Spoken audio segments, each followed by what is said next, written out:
Please do subscribe to Prajabheri News Channel.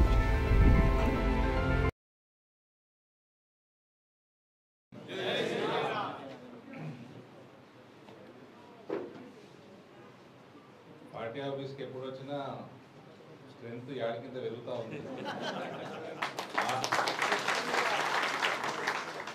Office సరిపోతలేదు. ఏమో కొత్తది కట్టారు, ఈయననేమో ఏసీలు పెట్టారు. అదే పాత ఏసీలు గంగన్న పెట్టలేదు, బస్సులు అన్న పెట్టలేదు. నువ్వు పెట్టినేనా?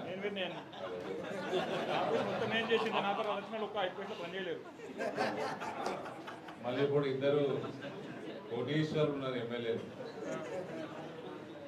ఎమ్మెల్యేలు రాలే ఇవాళ. ఎమ్మెల్యేలకు ఏసీలు పెట్టమని రిక్వెస్ట్.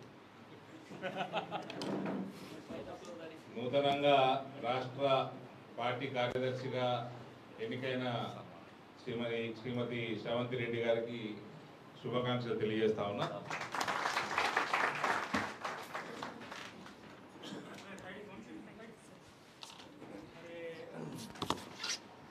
బసవ గారు లేనట్టున్నారు, ఆయనకు కూడా శుభాకాంక్షలు. సేవా పక్వాడా కార్యక్రమం మనకు ప్రతి సంవత్సరం చేసేదే. మన పార్లమెంట్లో యాక్టివ్గా చేస్తాము, రాష్ట్రంలో అందరికంటే మంచిగా చేస్తాము. ఇదే కార్యక్రమం, అది ఏ కార్యక్రమం అయినా మన దగ్గరనే బాగా జరుగుతుంది. అదే రకంగా దినేష్ గారి నాయకత్వంలో ఈసారి కూడా మంచి ఉత్సాహంతో అందరూ కూడా సేవా కార్యక్రమాల్లో పాల్గొనాలని అందరినీ రిక్వెస్ట్ చేస్తూ ఉన్నా. లోకల్ బాడీ ఎలక్షన్లు కూడా వస్తూ ఉన్నాయి.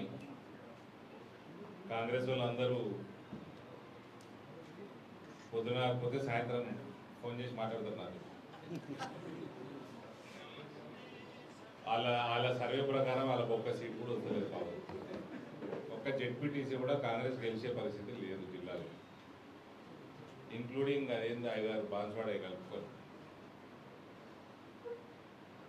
ఎలక్షన్లు ఎప్పుడు వచ్చినా కూడా మనం జిల్లా పరిషత్ చైర్మన్ కైవసం చేసుకోబోతా ఉన్నాం. మ్యాక్సిమం ఎంపీపీలు కూడా గెలవాల్సిందిగా మనం ఒక దృఢ సంకల్పంతో ఈసారి మనం చాలా అగ్రెసివ్గా పనిచేద్దాం ఎలక్షన్లు ఎప్పుడు వచ్చినా కూడా. బట్ ఇప్పుడున్న పరిస్థితి చూస్తూ ఉంటే మాత్రం అన్ని పార్టీల వాళ్ళు కూడా బీజేపీ టికెట్ అడిగేటట్టున్నారు. ఇది ఇందూరు ప్రజలు మన మీద ఉంచుతున్న నమ్మకం.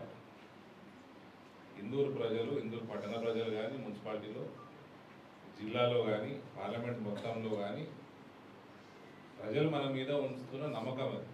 వాళ్ళకి ఎప్పటికన్నా ఈ ప్రాంతం ఇంకింత అభివృద్ధి కావాలి, కరప్షన్ లేకుండా మంచి స్వచ్ఛమైన పాలన రావాలన్న ఒక ఉద్దేశంతో భారతీయ జనతా పార్టీని ప్రజలు పెంచుతూ ఉన్నారు, హిందూ సోదరి పనులు పెంచుతూ ఉన్నారు.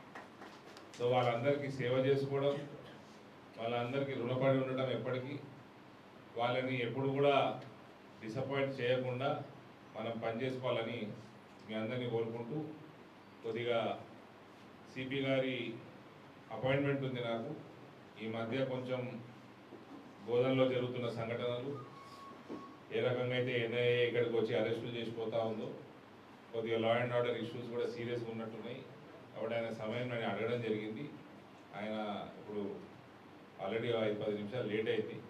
ఒకటి పవన్ గారిని అక్కడ చేరాలా, కాబట్టి నేను అధ్యక్షుల వారికి నన్ను వెళ్ళనీయాల్సిందిగా రిక్వెస్ట్ చేస్తూ